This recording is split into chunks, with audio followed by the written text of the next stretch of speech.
Today I'm joined by Louise Perry, who is a writer, a campaigner, and a columnist at the New Statesman. Welcome, Louise. Thank you so much for having me. I'm really happy to have you on because you're one of these dissident voices in our current, you know, um, I don't know. It's not anti-feminism. It's quite feminist, I would say. At least your position, and you declare yourself as being a feminist, but you are a dissident voice. Would you? Yeah. Yes. Definitely. And you have a Substack, and the Substack is entitled quite quite dramatically, I might say, "What is the case for being a frigid bitch?" So I'm curious, what is the case for being a frigid bitch? Yeah, I really like the word frigid. I think it's funny. I don't know if it's something a word that's used as often in North America as it is here. But I had a time of setting about kind of collecting all of these words that are used to describe women who are basically not as sexually open as liberal feminism would like them to be. And there's the longest list, and frigid I think is one of my favorites. And I do think that I'm very interested in um, our current sexual culture, and I'm writing a book which hopefully will be out next year on this subject, because I think that we've seen an actually really pernicious swing towards pressure, whereas in the past there was so much more pressure on women in the pre-contraceptive era to be um, to be chaste, to suppress their sexuality, to be very, very controlled. I think that actually what we're seeing now, which is so often interpreted as being progress and liberation, is in fact the opposite. I think it's just a reforming of that kind of male pressure on female sexuality. And I think that it's a culture that women very enthusiastically participate in. Right? This isn't as simple as saying that this is just men telling women what to do and women sort of immediately following them. I think that's a really crude sort of feminist analysis that doesn't work. What we're actually seeing is a changing of the incentives within the sexual marketplace that encourage women to act in ways that are not necessarily in their best interest. And what I'm hoping for, and what I think actually is starting to happen, is that there is a reaction against that, a reaction against the kind of liberal feminist narrative on sexual empowerment, which I think is quite wrong. And part of it is just about giving particularly young women the confidence to describe themselves, for instance, as being frigid, to not be apologetic about having sexual boundaries. Um, I think that is starting to happen. I'm quite optimistic about this, and I sort of think it was inevitable when you have this incredibly dramatic swing towards um, sex positivism, which I think has been embraced most fiercely by millennials, though obviously it non predates the millennial generation. I think that now we're starting to see much younger women coming through, and men as well, who actually kind of see through it and recognize that the claims made by sex positivism don't really stack up in the real world, and that there are real costs which might be delayed, but which are nevertheless really costly. And I think you've written on this as well, because the Zoomer generation, the younger kids, they seem to be less sex positive and sometimes in a pretty vehement way. Why do you think there's been this shift? Is it just people kind of waking up to the stark realities, or why is this generation so different? It's such an interesting question. I don't know. I mean, I one of the things when you look at the history of attitudes towards sexuality is it is quite typical for there to be a degree of roller coaster that people react against previous generations. And we are not unique in having in demonizing, say, the 1950s. Like for us, the 1950s are often used rhetorically as this example of the bad old days. But this is not unique historically. This is like the in Britain, the Victorians were famously puritanical about sex, and they were partly reacting against the Georgians, who were much less so. So, to some extent, I'd say that we would expect there to be a degree of kind of oscillation. But I think that contraception is such a game changer that I think that in some senses our era is unique. Like it's never been possible historically for people to have heterosexual sex without the the likely consequence of pregnancy. And I think that we haven't come anywhere near reckoning with actually how significant that has been in terms of changing not just sexual culture, but changing the world, changing all of our societies. And in a sense, that young women who are not actually fertile because of contraception, young women who can have sex without consequences. I mean, in reality, we actually know that contraception always fails. There is always a degree of risk. But that perception of straight sex being consequence-free is something that we're still wrapping our heads around, because the woman who appears to be fertile but actually isn't, in some sense, like an entirely different biological creature, And I think that the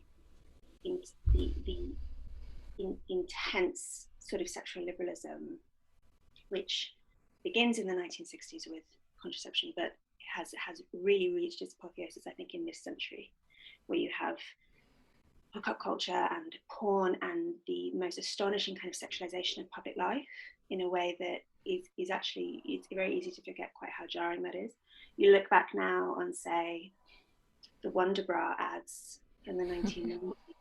I think it was only 1990 or something. I looked it up recently and I assumed it was from the 70s or something. That famous ad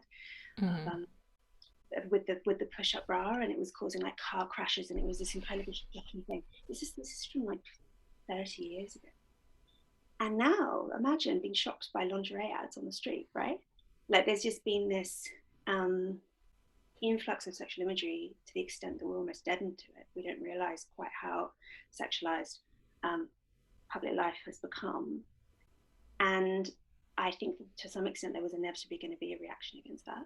And I wonder if Gen Z might be reacting against millennials, or there might be a degree of kind of seeing through the artifice, particularly for young women who realize that actually hookup culture very much comes at their expense, or some other factors, or some sort of other material factor at play. Because I think basically this all does come down to people's material lives. Like I'm a Marxist in that sense, right? In that I believe that ideology is all built upon this material base. So this is one of the ways in which I'm quite dissident. One of the ways in which I'm not mainstream feminist, in that I don't think that we should understand the history of feminism over the last 100 years or more as, or I don't think we should understand the ways in which women's lives have changed, which is very profound, as a consequence of feminist campaigning necessarily. I think we should understand it as being a consequence of how the material conditions have changed for women, primarily to do with things like domestic technology, the way that the economy has changed, all of this kind of thing. And this is absolutely true of sex, where suddenly we have not just contraception, but the internet and everything that brings with it. We have women inhabiting public life in a way that we didn't previously. And yeah, I don't think there are necessarily very easy answers, but I'm really fascinated in how we should reckon with this, and how we should kind of how we can be encourage a kind of sexual culture and an incentive structure and so on, which is pro-woman. Because I don't currently think, I'm trying to avoid the word feminist because it's obviously so loaded, but I don't think that a lot of what we're seeing in sexual culture right now is pro-woman. I think that it actually really undermines women's interests in lots of ways. And I'm hoping that at least part of the solution to that is just to encourage women to learn earlier than they currently are learning quite how high the cost can be, because it's all very well learning when you're already in your 30s or whatever how costly some of this is, which is I think tends to be what happens, right? You kind of realize after the fact. I'd really like it if women who are much younger could kind of be woken up to this fact, because currently they are being misled pretty egregiously. Yeah, it's really interesting to see, kind of Generation Z reacting to kind of the mythologies that the millennials have been brought up on. I don't know if you've noticed that there was a whole thing about Helen Keller. Like, there's a whole group of millennials that, oh no, of Zoomers that don't believe that she existed, or maybe believe that she existed, but don't believe that she, wrote all those books, being, deaf and blind, and that's an impossibility. And there are all sorts of kind of like Zoomer conspiracy theories where they just really do not buy the stories that they're sold. And I think if you were to look with with sober eyes at the situation in the sexual marketplace, and if you were to kind of step away from the conditioning, which we've been, yeah, the BuzzFeed main line that we've been served for what has been like 15 years now, the Gawker media type information,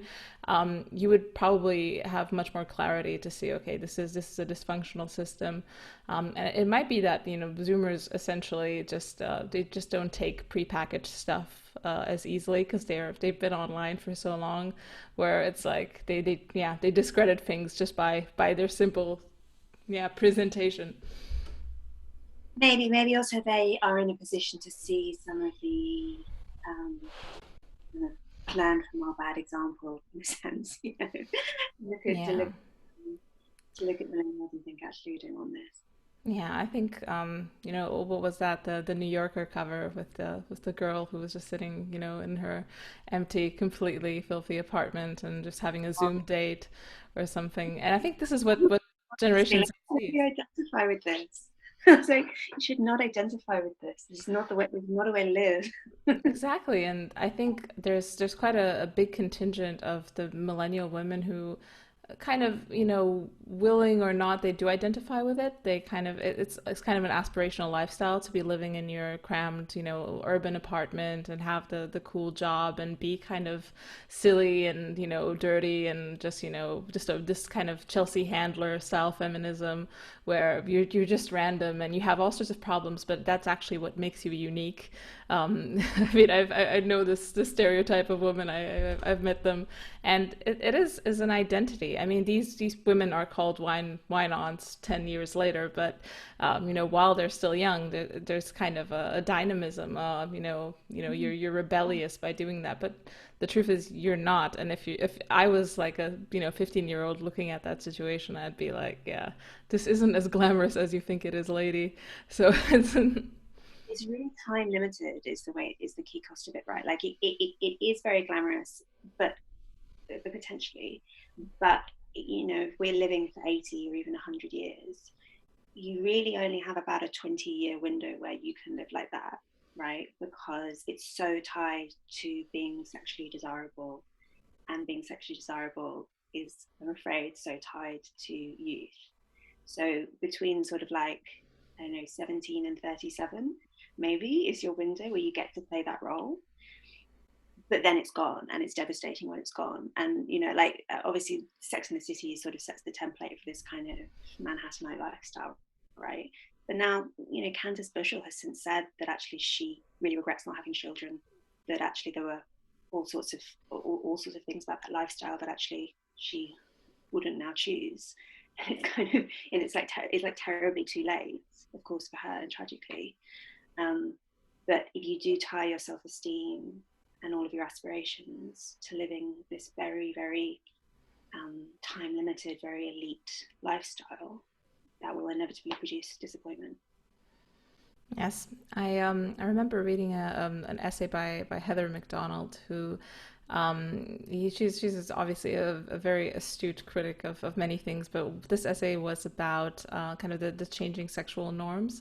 I think her argument was that I think it was some time after the 1960s, let's say probably late 60s, early 70s, the standard changed from no sex as a default to yes sex as a default as a consequence of contraception, and that is, to me, sounds like the kind of the ultimate game theoretic switch where even from the male perspective, especially because the woman was put in a position to now defend her choice of not having sex with a man, which is a whole nother argumentation you have to get into. And I'm curious what your thoughts are on that. I remember that essay. Yeah, it's an interesting essay, very provocative. Um, yes, I mean, I think that in some senses, the Me Too movement, which I have, I am not against the Me Too movement, right? I think it's important and necessary. I think though, in a sense, because it was so led by the liberal feminist mainstream, the way that it was conceptualized was as sort of the sexual revolution being, in a sense, unfinished. You know, that we were promised full sexual liberation, and that sexual liberation is not being fulfilled because we are still being harmed by male sexual behavior. And I think that actually, in a sense, Me Too actually highlighted some of the inherent problems with sexual liberation. That actually, as you know, McDonald argues, when contraception comes along and suddenly the expectation is that women will be constantly sexually available, we shouldn't be surprised when women are then having to sort of defend the boundaries of their bodies so much more fiercely. And I think, in a sense, so much of what the way that sexual liberation is conceived is just purely reactionary. It's just purely an anti-sexual conservatism thing. It's, you know, as long as if we reject everything that came with bourgeois 1950s kind of sexual norm, you know, then we'll have achieved what we're aiming for. But actually, it's not that simple. There were all sorts of things actually in the more traditional norms, which, yes, restricted women, but also in a sense protected them. And when we just strip it all away, and we no longer, for instance, have we don't have any kind of sex segregation, for instance. We don't have the kind of guardrails that are in place to guide young, inexperienced women who are basically very naive about male sexuality. When that's all suddenly removed, there are some women who flourish in that environment, but there are a lot of women who don't. And I think that in some sense, Me Too was a recognition of that. And you had a lot of anguish pouring out from women who have been, you know, basically terribly misserved, and no real way of actually reckoning with it, though, because no one really, no leading voices within the Me Too movement were really proposing anything that actually concrete. I mean, if anything, like the things that are proposed by liberal feminism are like perfectly designed to increase sexual violence. If anything, things like encouraging women to participate in BDSM, for instance. Like participating in BDSM is a way of selecting your sexual partners for propensity to commit violence, right? Like I can't think of a single other way of like better filtering than to go seeking men who enjoy strangling women or enjoy beating up women, right?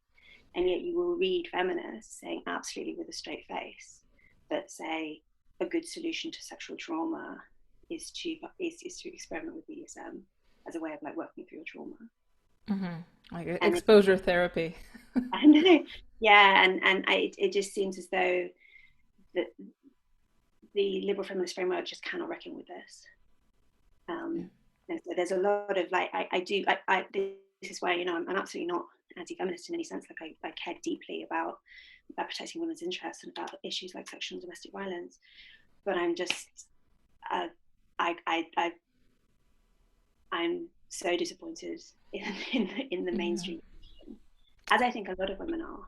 And I think that we know that a really small proportion of women identify as feminists, and it's not because those women are pro-rape and pro-domestic violence, right?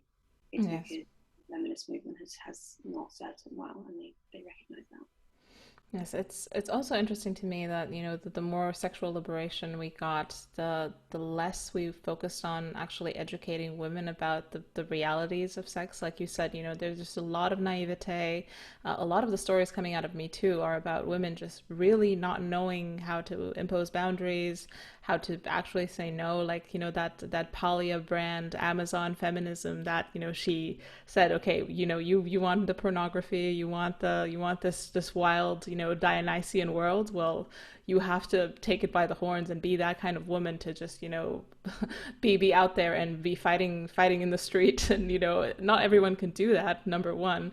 And number two, we've almost, I feel like, almost weakened women to the reality of nature. Like we've told them, this whole thing like, oh, tell men not to rape. Yes, of course, but the world is full of, the night is dark and full of dangers, and that's one thing we haven't prepared them for. Mhm. And just the simple fact of physical differences between men and women, you just can't get away from it. Like the vast majority of men can kill a woman with their bare hands, and women can't do the same in reverse. There's that really immovable physical difference that I think possibly we are less aware of because we now live in societies which are less physical. We're less likely to do manual work, more likely to delay childbearing. There are all sorts of ways in which we're kind of removed from that physical reality. But when it comes down to it, a man and a woman alone together, there is a power imbalance there, which is very hard to overcome. And so, no matter your strength of personality, like there's an element of risk that women carry that men just don't. And I think that not enough people really realize that. And I think that we do a terrible disservice to young women in particular when we don't tell them that.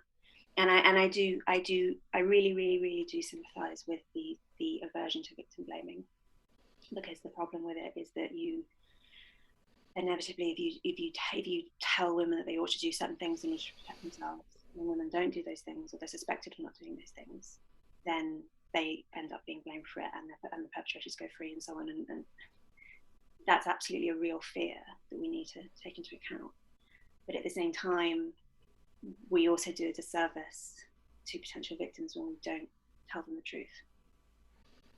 And I don't think that they are regularly told the truth. And I think what we end up doing is requiring that these young women learn it the hard way, which is cruel, basically. Exactly. I mean, there's just certain aspects to nature that, for one reason or another, we try to conceal from women, or not necessarily conceal, but maybe wish it isn't. We wish it weren't so, and then try to kind of fashion society in that idea that, okay, we're just going to tell people to do good things, and then they'll do them. Unfortunately, that's just not how the world works, and it's basically the strategy, right? Like, let's just behave like we're free, and then it will all sort of fall into place. Except, of course, it doesn't. But I think that the liberal worldview puts so much emphasis on freedom, which has to, freedom from norms, freedom from any kind of social constraint, and also ultimately freedom from the body, right? And like, what could be more restrictive than the female body, in a sense? I mean, the female body is wonderful and has this generative power to create new life, but also that we are smaller and weaker than men, right? We can't get away from that, and we bear children, and pregnancy is one of those things that like, the baby's coming, there's nothing you can do about it. I think that being pregnant really kind of forces you to reckon with the hard limits of biology, right? yes. And I think that, yes, and I think that that's basically incompatible with the liberal project, which is about ultimate freedom all the time. Which is hence the effort to try and, so liberal feminism starts off by trying to resist any kind of recognition of psychological difference between men and women. And now we've got to the point where, with the whole trans issue, that even the existence of physical differences between the sexes is denied, because people should be allowed to be whatever they want to be, right? And you can understand why that desire exists. You can sympathize with it, but it's just so detached from reality. Yes. Yeah. Exactly. I think the trans issues is kind of the crowning achievement of the liberal of detachment from the body, or the just essentially almost kind of a transhumanist project where you kind of mix and match your body parts to reflect the mood of this self-making self that's behind, pulling the strings from behind your eyes. And it's, this kind of this dualism, it's just it's inherent in liberalism. And Yeah, and unfortunately, I don't really see us, yeah, finding a way. But to be honest, the trans debate has probably gotten the hottest, the fastest, and it really has. I've seen people really shift and kind of look at liberalism. So I don't know. Do you feel like there is a point of return from this kind of slippery slope we've been sliding on for the last 40 years? I think in a perverse kind of way, the trans issue has been a blessing for feminism. In Mm-hmm. that, particularly in the UK, I think maybe less in North America, but here there has actually been a remarkable kind of grassroots movement from women who were previously not necessarily very engaged with feminist politics, but are so appalled by the prospect of, you know, people with penises in women's prisons that they have started to really engage and really think carefully. So we've had a real influx of mothers, for instance, into a lot of feminist discourse and organizing, because mothers, funnily enough, are not easily fooled when they're told that actually bodies are meaningless, which I think is actually really positive. So in a way, even though the trans movement is alarming, and as you say, is I think a very much a logical endpoint of the whole liberal projects in terms of rejecting the body, I'm also quite optimistic actually about there being some more thoughtful feminism to come out of it. Yes, I've actually seen because I probably would have identified as a kind of an anti-feminist or anti-feminist maybe a year or so ago. Now I wouldn't necessarily say that, but it's I think it's just because I've been talking to some very woke in the best of sense feminists, and essentially I don't disagree with them. I don't disagree with you. I don't disagree with Mary Harrington. People who like me are invested in the female project, but it's just I think the heritage of the word it's just it's super loaded at the moment, and but at the same time on the other side the anti-feminists that's also kind of a motley crew of people that I wouldn't necessarily associate with always. So I think we're at the point in history where labels don't really help. I think they hinder more than they help. It's if someone calls himself a feminist, I have no idea what they believe at this point, and I think that's a good thing. It usually just means that they're like of a certain class, right? Hmm. It's basically synonymous with progressive for most people. But if you describe yourself as a feminist, you're normally just telling someone that you have a postgraduate degree, right? In Yeah. effect, but I think that's um, wrong. I mean, there have sometimes been efforts to by some feminists, and I'm very sympathetic with, to reclaim, for instance, women's liberation or words like womanist used by Black Americans. So there's always going to be this kind of tussling over like vocabulary. But I kind of figure that as long as you are just vaguely concerned with like protecting the interests of females, you should probably call yourself a Hmm. feminist. I think we can afford to have some looseness, in the term. Yeah. I mean, I'll grant that. uh, um, there was an article that you wrote a while ago during the Me Too purges, and it was about Aziz Ansari, and I thought it really made a really interesting point, and you called it the Aziz Ansari paradox. So for whoever doesn't remember the whole Aziz Ansari scandal, it was really scandalous because it was quite an ambiguous situation. There was a date that went a bit wrong. There was some intercourse that was ambiguous. It wasn't really. It just felt wrong, and I think the person described this in an article. I think months after the fact, and it was one of those situations where everyone had an opinion on the story. But I thought your take on it, the paradox within the story was really interesting.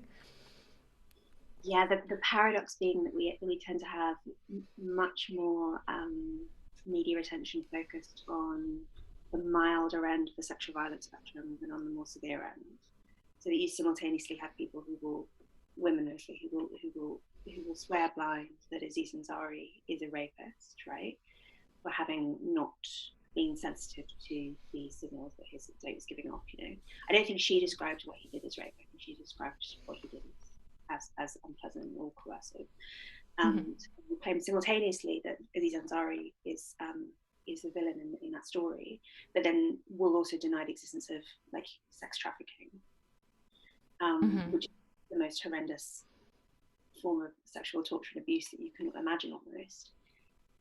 And that paradox is very strange. Similar, this is something that we saw a lot with Me Too, that we started off by talking about Weinstein, who is a Hmm. rapist, and quite quickly ended up talking about stuff that's much more ambiguous, like whether or not men should ask out women on dates, whether or not it's okay to have any physical contact in the workplace, that kind of stuff that is quite kind of not necessarily very persuasive if what you're doing is trying to kind of convince people that there is a serious problem with sexual abuse. Hmm. And I think I haven't read the article for a while, so I shouldn't remember, but I remember my explanation for this is partly to do with the inevitable, the emphasis on personal experience from the women who tend to dominate in media.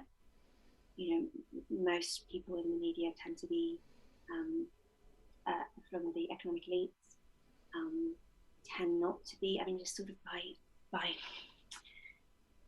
women who suffer the most horrendous kind of sexual violence, like being trafficked or being victims of incestuous child sexual abuse, or that sort of thing that kind of utterly destroys you, will tend not to find themselves in these kind of privileged positions with large platforms. And so the emphasis on the kind of milder end of it is partly just to do with selection bias in terms of who's writing about it. Prostitution survivors don't tend to write for the New York Times, right?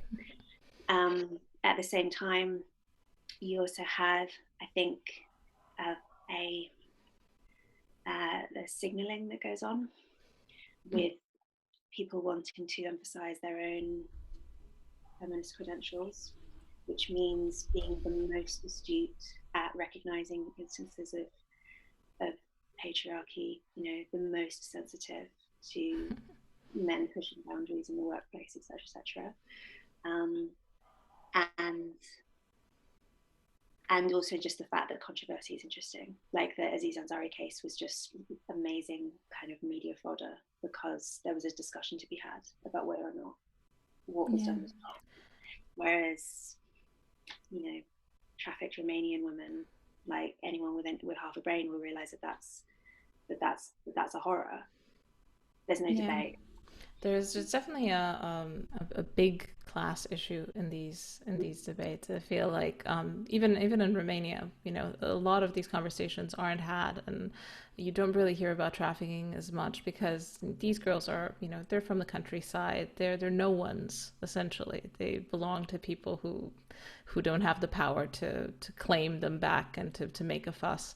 And I feel like partly that's kind of what was happening with Me Too as well. This was the first release valve for the petty frustrations of people who didn't have necessarily the tools to negotiate sexually because they were on the bandwagon of liberation. So they didn't want to set the boundaries. They didn't want to have the Amazon feminism to fight the fight.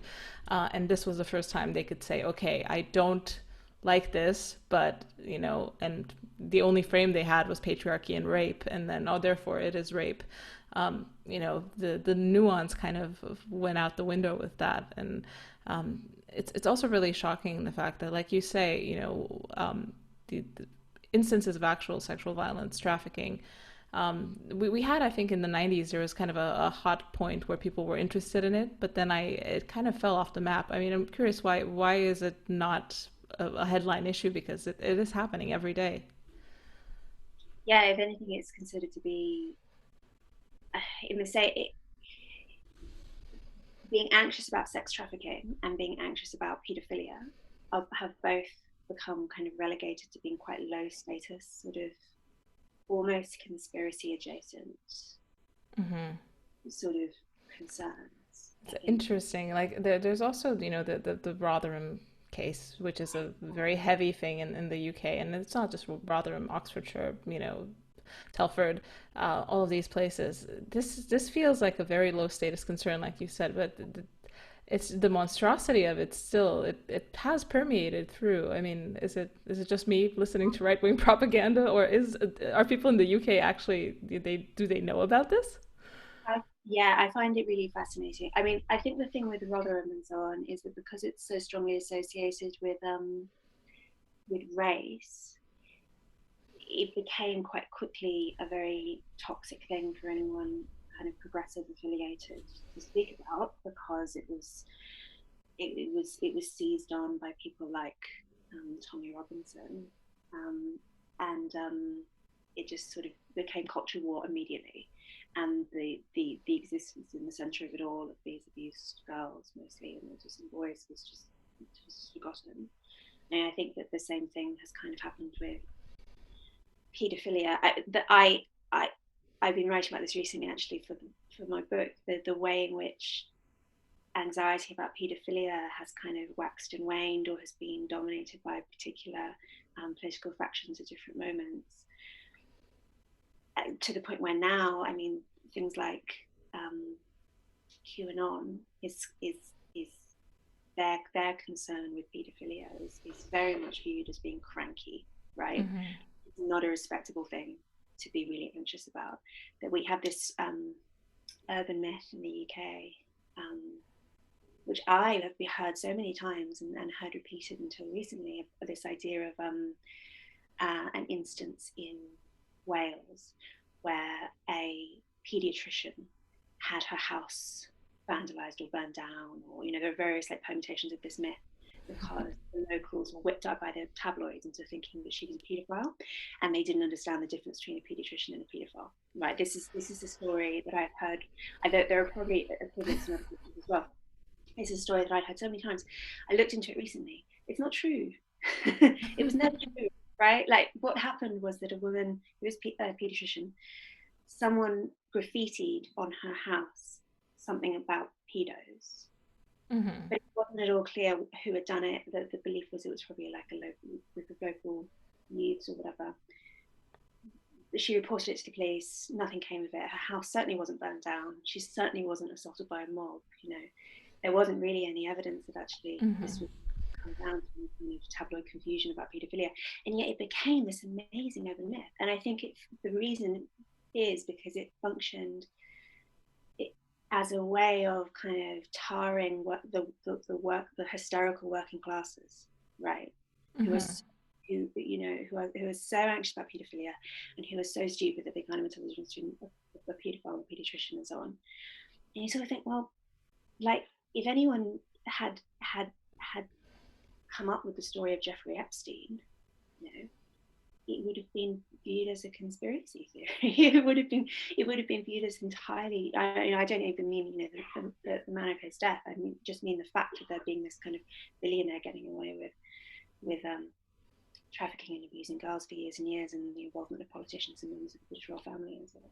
Like, it sounds like a conspiracy theory, but it isn't. It's true. It happened. Like, this stuff does happen, and it's so interesting to me that it kind of gets boxed away with other cranky right-wing um, concerns, even though it is absolutely real. And it's because some conspiracies are high status and some are low status. Yeah.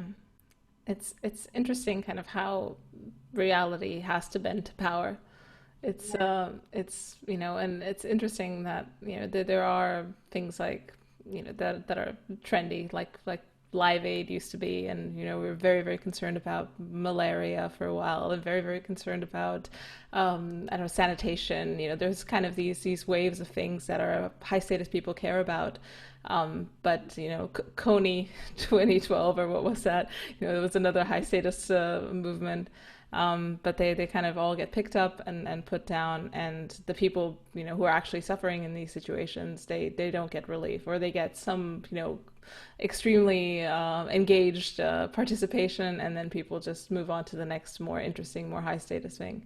Um, I think it's quite interesting, like your campaigning and your work that you've done for victims and trafficking and actual violence. So could you tell me a little bit about what your actual work involved? Like what was the the NGOs you've worked with, or kind of what the efforts were? Because I feel like not many people talk about it, and I'm curious what's actually happening. So I work in a campaign group in the UK that documents cases where women have been either killed or very seriously assaulted, and their attackers have claimed in court that they consented to the violence as part of rough sex. Mm-hmm. Because we noticed that there had been an uptick in the number of defendants relying on this kind of defence in court in homicide cases particularly, and that it was often successful, that they were able to persuade juries that actually this was a sex game gone wrong. Mm-hmm. So in about half of cases, it's half the homicide cases involve strangulation, but often actually very, very acute genital trauma or beatings, or the stuff that actually everything points to the fact of it being domestic violence and there being existing violence within the relationship, and yet it was being framed as kinky, right? And this just kind of a porn scenario gone wrong. And of course, these women are dead and they can't give their side of it. And so we started documenting these cases and found that there had been an uptick in the number of men relying on this defence. It's only men. We've not found a single person a single woman in the UK who's ever tried to use this kind of defence in court. And also that they were having greater success in terms of persuading courts that the violence had been consensual, which shouldn't have been possible within the legal framework, but was nevertheless happening. And we did succeed in changing the law, which should be, well, we have succeeded in persuading the government to change the law. It's not yet actually happened, but that will be happening this year. That's congratulations. It's a really good example of the influence of porn, because it's quite, seeing the influence of porn on sexual culture is quite challenging, because there's no way of having a control group, really, because even people who don't actually watch porn, when it's so ubiquitous, it kind of filters out into the sexual culture, and everyone ends up being influenced by it. If you are having sex, if you're participating in this fundamentally relational act, you're going to be influenced by the culture, which is now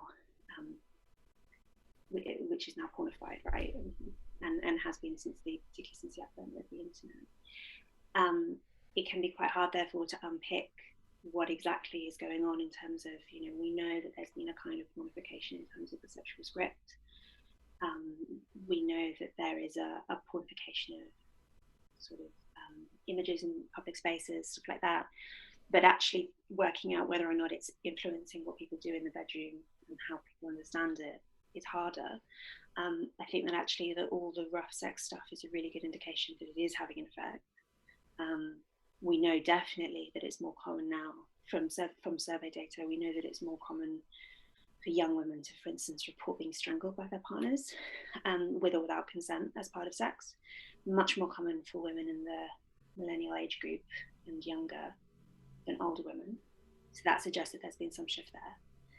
But also the fact that defendants are apparently finding it easier to persuade courts that actually women consent to the most heinous violence, like, really like unimaginably terrible stuff. We're talking about like women having their throats slit by their partners in bed. This isn't like Bdsm. This is really serious. The fact that defendants are able to persuade courts that women would like that, and that they conceivably consent to and enjoy that, is, I think, very good evidence of there having been this real shift in the sexual culture, which is very clearly not to women's benefit. I mean, I don't think there's any way of seeing this phenomenon as being pro-woman in any way. Yeah, I mean, of course, the pushback that we get from the BDSM advocates is that there's nothing inherently wrong with wanting to be strangled, wanting to have a knife held to your throat, whatever. As long as there's consent, it's fine. But there are lots of objections to that point. But one of them is, when it goes wrong, or when someone has been killed and the court is tasked with determining what happened, how do you know there's consent?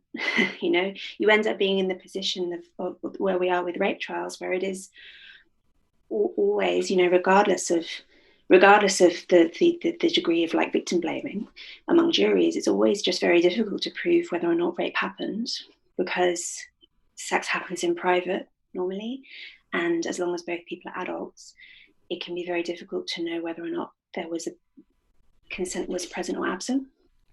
Yeah. And what way the BDSM advocates are trying to do, because there are some BDSM advocates who would like us to legalize almost everything as long as there was consent. I mean, there are some people who say that you should be able to be murdered by someone with consent, and that should be enough. To which you have to say, like, how are we supposed to know? How are we supposed to prove this when you're faced with a dead body? Someone who consented to being killed and someone who didn't consent to being killed, it looks exactly the same. And so what they are essentially arguing for is to make it as difficult to consent violence to prosecute violence against women as it is currently to prosecute rape. It's extremely difficult. Yes, yeah. It is really interesting to kind of observe media for women as well. Like, there's definitely an uptick in interest in BDSM type materials. I mean, you've had, 50 Shades of Grey and all of this. I'm curious how, where was the inflection point? Because I mean, the rapturous, dominant male fantasy is pretty ubiquitous. You've had that from, Harlequin novels, that's always been the case. But it does feel like it's kind of morphed into something a bit more edgy with current dynamics, and I feel like it feels like it is downstream from this. Yeah, it's massively escalated. I think that it's important to remember that there's always been a strong note within women's erotic fiction of any kind of female submission being sexy. Probably the best way of explaining this is that women tend to be very turned on by male displays of desire, in that the fantasy of being like so desired by a man that he will do anything to have you, kind of thing, is very, very dominant in women's fiction, and always has been, because probably for evolutionary reasons, right? Like being very strongly desired by a man who is a strong sign of him hanging around once you get pregnant. So I think that's probably the seed of it. And I think to some extent, the young women now who are really into choking or whatever, when there's a trend, for instance, on TikTok of young women showing off their bruises that they've got during sex, or boasting about how their boyfriends choke them and whatever. And I think that in some sense what they're doing there is they're interpreting the violence as evidence of them being desirable, and that they think that their boyfriends are demonstrating passion for them, right? And that they're basically showing off about how sexy they are, which is sold as the hills, like women always do this. But I think that just in some sense there's a kind of mutual incomprehension, because I don't think that is actually how the men are viewing it. That if you look at the strangulation porn or similar that's intended for a male audience, or you hear testimony from men who have strangled their partners, they don't generally see it as a sign of passion. They tend to see it as a sign of contempt. So to some extent, these young women are misinterpreting the signals, and they think that they're confusing being desired sexually with being held in high esteem. And actually those things are not the same at all. Yes, I feel like with men and sexual violence, there's always kind of a split, because I hear from a lot of men who are almost shocked that women want this type of behavior. Like, most men are not necessarily sexually violent, and this uptick has been quite a shocker, because there's all sorts of kind of delicious taco style of reveal literature that people are always kind of they're just saying that this is a very there's an uptick in strangulation for sure, and requests for strangulation. Yeah, but the thing is, in a way, this kind of exposes these women to the, to the fringe, to the few percentage points of men who, will delight in strangling you and not for the same reasons.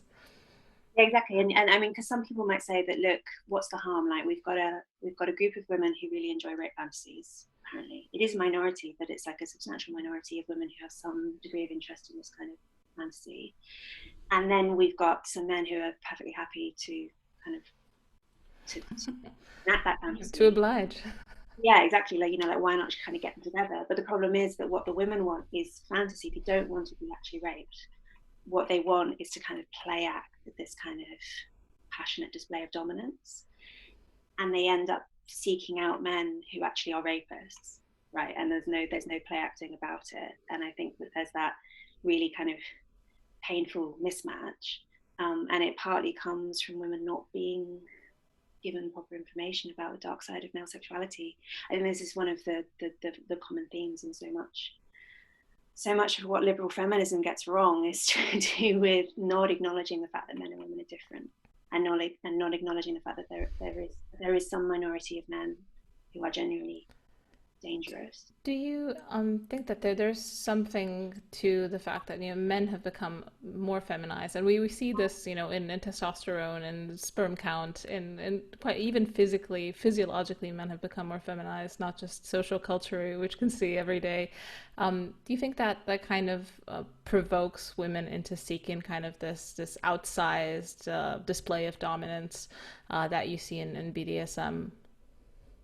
I think that might be going on as well. I think also that there might be a sense in which some men want to overcompensate for feelings of masculinity, which and that emasculation is coming from the labour market primarily, and the wider culture, which is in some sense undone traditional masculine sources of self-esteem, and being sexually dominant can be a replacement for that. And I think that, similarly, as you say, for women, they might be. I think there is a degree to which we've got rid of some more some healthier forms of gender difference, and actually kind of can't tolerate it, and so end up filling that void with much more dysfunctional, much more extreme and monstrous forms of gender. I really reject this idea that you hear sometimes from BDSM advocates that BDSM is like subversive politically, and that it's like challenging gender norms. I'm like, what are you talking about? It's the most intensely gendered thing you could possibly imagine. Like, the vast majority of DOMs are men, the vast majority of subs are women. Like, what you actually see within the BDSM play acting is play acting at like the worst forms of masculine abuse and feminine submission. It's not subversive at all. It's deeply traditionalist in a way, but with any of the good aspects of kind of traditional sex roles stripped away. Mm-hmm. It's you've written before on just the nature of consent, and we hear all the time from sex positive feminists that consent is the only lever we have on this machine, and it's the only one we're supposed to use, and if you do use it correctly, you'll be fine. Why do you think consent is insufficient as a norm?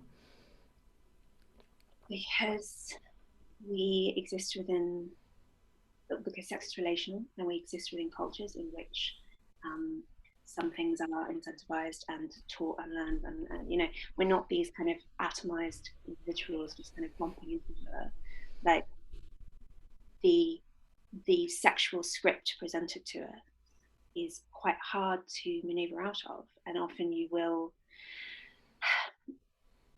I think that most people have almost certainly had the experience of thinking that something was good for them, and thinking that they were truly consenting to something, only to later realize that actually they were mistaken, right? Like, this idea of us as being the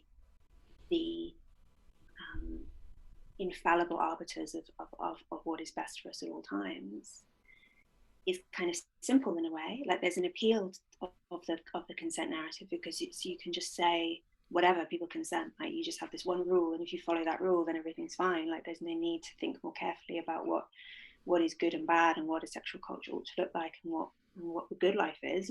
Like, it's a kind of get out of jail free, like, play Yeah. this one philosophical And card and you're out. there's no paternalism in it as well. Like, there's no one telling you.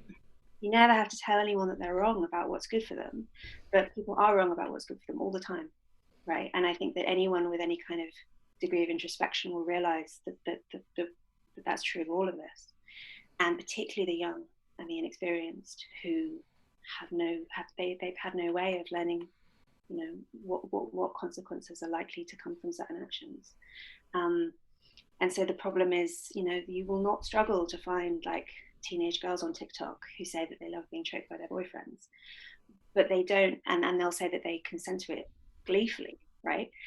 But the problem is that these girls don't they're extremely inexperienced, they're extremely naive about male sexuality. They don't really understand what the act means from their partner's perspective. I mean, and even aside from the fact that they don't understand the physiological consequences of strangulation, because hardly anyone does, it's actually much more dangerous than most people realize. It's not a kind of the benign, fun sex act that it's often presented as. And just to step into that and say, oh, well, consent, well, you know, it's just such a flimsy, moral framework. And I think often we were talking earlier about Me Too and about women often describing bad sexual experiences, which wouldn't necessarily meet the threshold of rape in a legal sense, you know, and that they possibly did. They didn't say no, or they said yes, but not very enthusiastically. I mean, you know, that kind of grey area, which is quite hard to legislate for, but which definitely induces a lot of distress. The only vocabulary left available for women who subscribe to the liberal feminist view of sexual consent is to say, is to talk about consent, is to say that actually, I thinking about the Aziz Ansari example, for instance, to say that actually her consent wasn't real, blah, blah, blah, blah, rather than to say, like, she did consent in a legal sense, but what he did was still bad. You know, like there's a way of saying that sexual morality has to be a lot more complex than just whether or not someone kind of signs on the dotted line in a legal. But I feel like even from the perspective of, you know, just in this case, you know, Aziz Ansari, I feel like, you know, both participants have, you know, been steeped in this ambiguity and in this culture. Like I know a lot of men who are like really not necessarily you know, they don't have any, you know, violent bone in their body, but they do engage in weird, confusing sex that ends up with the women being unhappy with the situation. And I feel like the ambiguity goes both ways. But like you said, you know, because of the power differential, it might be a more scary situation for the woman. But in a way, I feel like, you know, I feel like the onus is on the sexual framework, on the society that should be there to provide a certain guardrail, a certain stigma for certain sex acts, or just some context of what one should be doing, because I think, you know, like I said, you know, the backlash of, you know, victim blaming, also not good, but also blaming someone like Aziz Ansari, who's, you know, just a product of his environment and the culture he's been living in, you know, Brooklyn or wherever, you know, whatever den of iniquity he's living in. You know, it's also, I don't think it's clear who is to blame in these situations. Yeah, I can totally understand how men would, you know, we're introducing boys to porn when they're children, right? Like Yeah. before they have any exposure to actual sexual relationships, they're watching hundreds and hundreds of adults having sex on computer screens. And in porn, they will see women begging men to degrade them and you know, submitting to painful, uncomfortable sex acts that most women actually don't like at all. And then they have the kind of pop culture representation of sexual empowerment for women, which basically presents women having sex like men, you know, women imitating male sexuality as being the ultimate aspirational thing, like women loving casual sex, women being just as horny as men, just as voracious as men, just as predatory sometimes as men. You know, this is very often what gets represented as being the like sassy, strong female lead. We're exposing young men to this content, and then we're surprised when they believe it.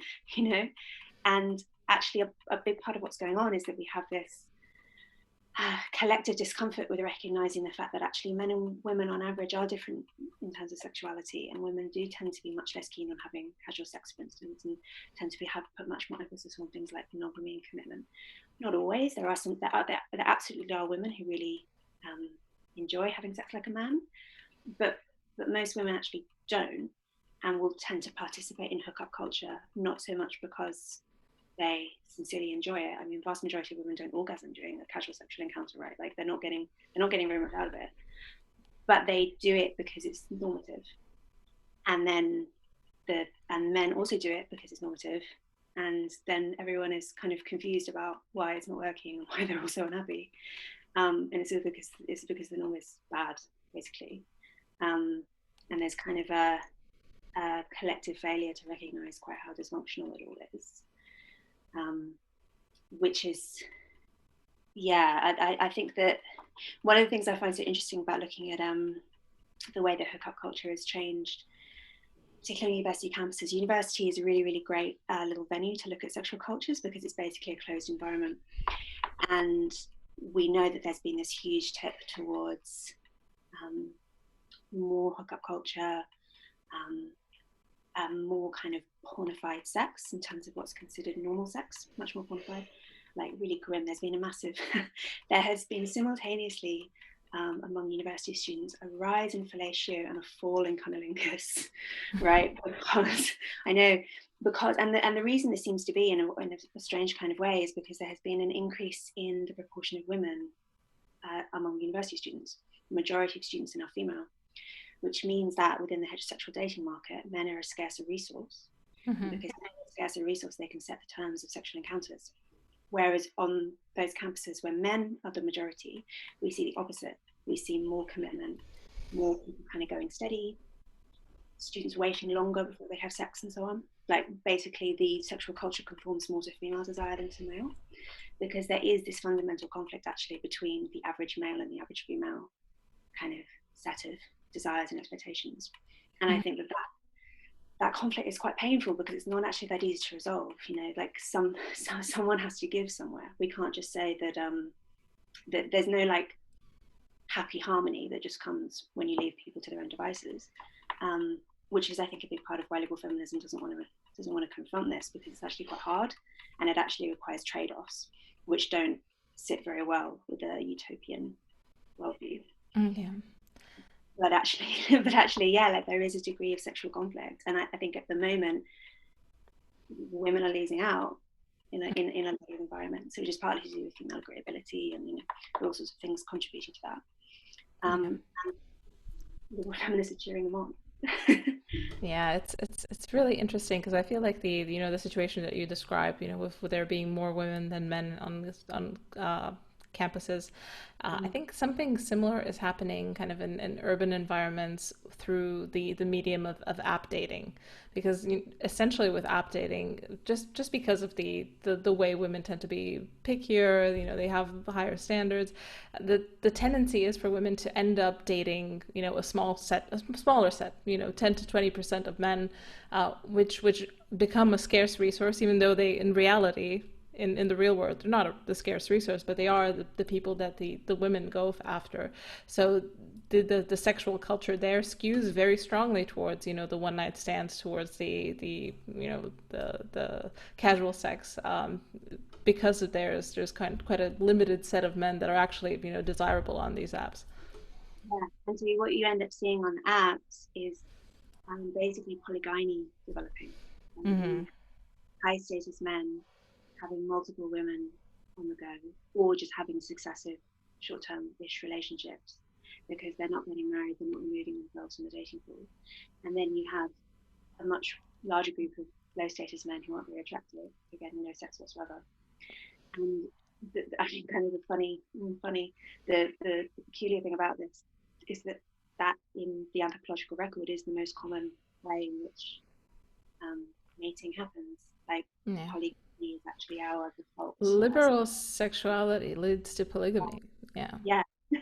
Yeah, and actually in a weird kind of way, having institutionalized monogamy in the form of marriage is a way of working against that, because it means that the high status men remove themselves from the dating market, and so they can't Yeah, I think in a way we're in the worst of all worlds at the moment, because theoretically you still have marriage. It's an option. It's there. Some people end up marrying, good for them.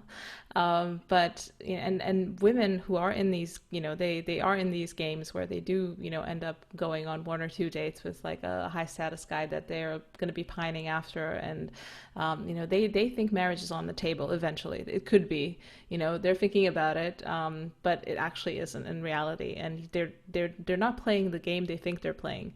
And I know a lot of women who are very, very dissatisfied with the situation. They're yeah, I mean, it's very unsatisfactory, for one side. And I also know a lot of successful men who are not satisfied with the situation either, because it's great to have a harem, but it's also, there's they're dating a lot of unhappy women, so it's all, no one's really doing very well in these constellations.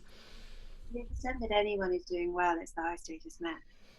But I think, in a sense, um, there are benefits from playing the long game in terms of marriage that you can't get if you're tempted by the short-term gains of hookup culture. I totally understand how tempting it is for men who are really reveling in how attractive they are, and they can suddenly get a load of cheap sex because suddenly this is the norm, this is available to them. I'm not sure if in the end it is a good strategy. And I think with men there's the same thing that there is with women, maybe less acute, of actually you can only really live the Playboy lifestyle quite a short period.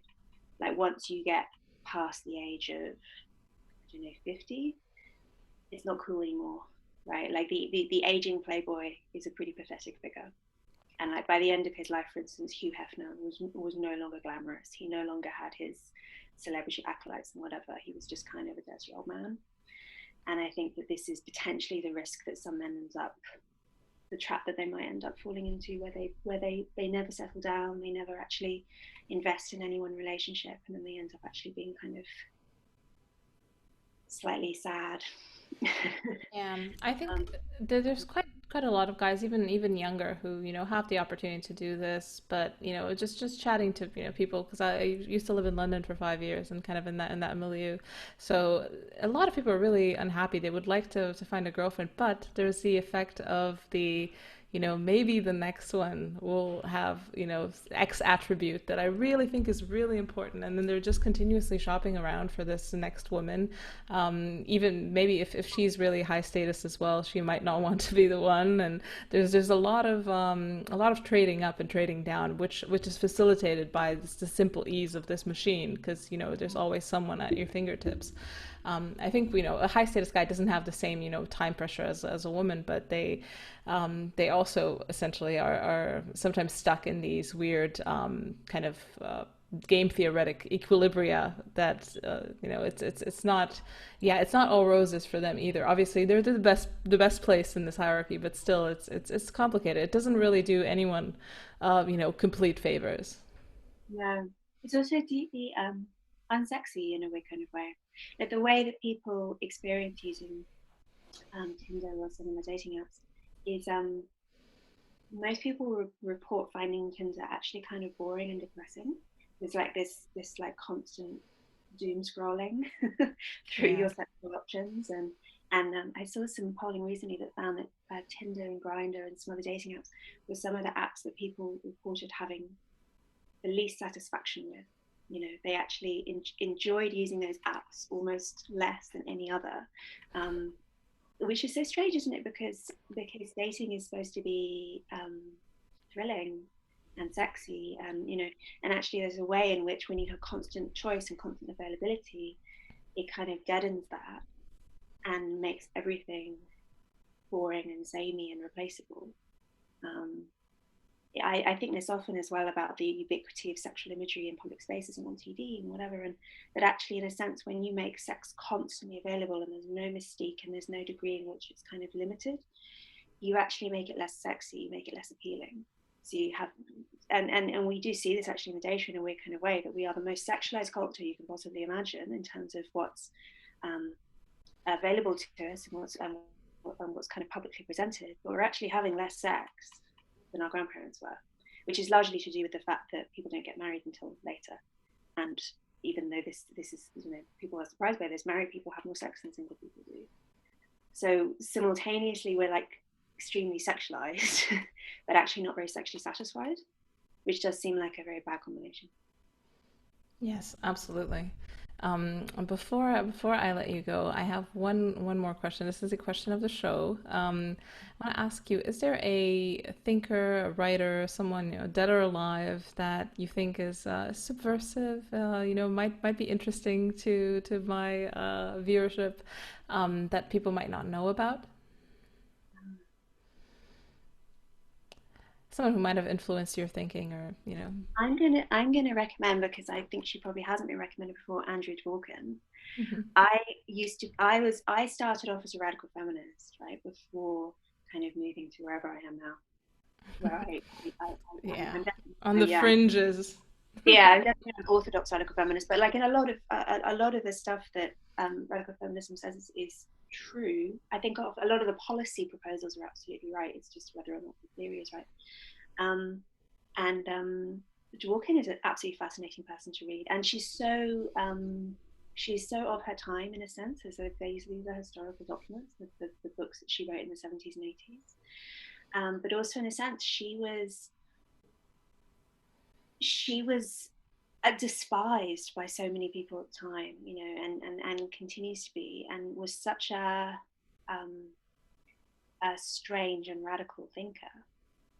But actually, so much of what she had to say was really fascinating and interesting. I mean, start, for instance, by reading her writings on the Marquis de Sade. She was writing at a time where so many sexual revolutionaries thought that de Sade was glamorous and exciting, Hmm. and she was one of the few people who said, "What are you talking about? This guy's a psychopath," um, which is just so refreshing. I just always like reading people who go against the grain. Yeah, yeah. I mean, Palia was aficionado of the Marquis, or at least she Yeah. thought he represented the Dionysian excess to perfection, which is quite scary. Yeah, yeah, and also a defender of Nambler, I think. Yeah, yeah. There's quite some dark shades to Polly. I mean, I do like her writing, but her policy proposals, and there's also the idea that for someone who understands the Dionysian nature of man, she was someone who really loved to pour kerosene on that fire. Like, I've never really understood how she was pro pornography, but she also said, the most peaceful times are those where marriage and peaceful relations between the sexes are normative. And yeah, I feel like the contradictions in Polia are infinite. Yeah, Dawkins is not self-contradictory. She's just very eccentric. She's got a worldview. Oh, well, that's perfect. Thank you. I mean, it wouldn't have occurred to me to read Dworkin. I'll have to look into that. And before I let you go, is there a place where people can find your writing? Where can people look up your work? So I write a weekly column for the New Statesman magazine, and I occasionally write for other outlets in the UK, including Unheard quite often. And I have an upcoming book, although I don't yet have a title or release date, but I have written almost all of the book. So Oh, okay. Can you tell us a bit about the theme? it's about the cost of the sexual revolution, and covers a lot of the same ground that we've just discussed. Um, yeah, Okay, that's really interesting. I can't wait to read it. Thanks so much, Louise. thank you so much.